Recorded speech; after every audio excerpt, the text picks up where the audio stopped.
महाराष्ट्राचे विकास पुरुष, महाराष्ट्राचे खऱ्या अर्थानं ज्यांच्याकडे विश्वासार्हता, निर्भयता आणि कार्यतत्परता ज्या व्यक्तीकडे होती, असे महाराष्ट्राचे विकास पुरुष यांचा जन्मदिन आपण 22 जुलै रोजी दरवर्षी आनंदाने उत्साहाने या ठिकाणी साजरा होत असतो।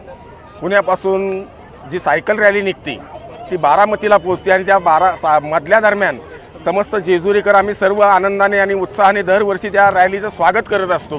त्या दिवशी एक आगळा वेगळा या राष्ट्रवादी काँग्रेस पार्टीच्या पदाधिकाऱ्यांचा एक आगळा वेगळा आनंदाचा उत्साहाचा दिवस असतो। परंतु दुर्दैवाने यावर्षी जो जन्मदिन साजरा होत आहे ती पहिली जयंती साजरी करण्याचं दुर्दैव आम्हा सर्व पदाधिकाऱ्यांवर आलेलं आहे। खरं तर आज अभिवादनपर भाषण करताना ही भाषणाची वेळ नाही आहे, परंतु या सायकल रॅलीचं स्वागत करताना आम्ही अभिवादन करून ह्या महामानवाला अभिवादन करून या रॅलीचं स्वागत करतोय। गेली 50 वर्षाचा इतिहास पाहिला तर राजकारणातला खरा राजहंस ज्याला म्हणतो आपण, तो राजहंस आमच्यातून निघून गेलेला आहे।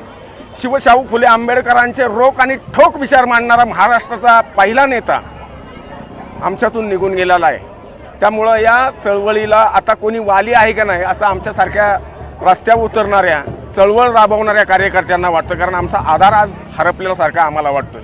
त्यांच्या अस्तित्वाची जाणीव आणि नसल्याची उणीव ही आम्हाला सदैव भासत राहील। आजही असं वाटतं की दादा आहेत आणि कधीतरी परत येतील, परंतु सत्य हे स्वीकारावं लागणार आहे की दादा आपल्यात नाही आहेत। परंतु त्यांचे आचार आणि विचार जागृत ठेवण्यासाठी आणि त्यांच्या आचारांवर विचारांवर वाटचाल करण्यासाठी आमचे संस्थापक सन्माननीय नगराध्यक्ष जयदीप भैया बारभाई, त्याचबरोबर यशवंत दोडके असतील, रमेश लेंडे असतील, राजू पानसरे असतील, नगरसेवक योगेश जगताप असतील, सर्वच आम्ही त्यांच्या आचारांविचारांची जागृती राहावी, त्यांच्या आचार विचारांवर आम्ही हयात वाटचाल करावी म्हणून दादा फाउंडेशनची स्थापना केलेली आहे। त्या दादा फाउंडेशनच्या माध्यमातून आम्ही सर्व समस्त जेजुरीकर बांधव असतील, राष्ट्रवादी काँग्रेसचे सर्व पदाधिकारी असतील, राष्ट्रवादी काँग्रेसचे सर्व नगरपालिकेचे नगरसेवक नगरसेविका असतील, यांच्या वतीनं आम्ही भावपूर्ण आदरांजली अर्पण करतो आणि एकच सांगतो की हे अजितदादा जरी आपल्यात नसले तरी त्यांचे विचार संपणार नाहीत।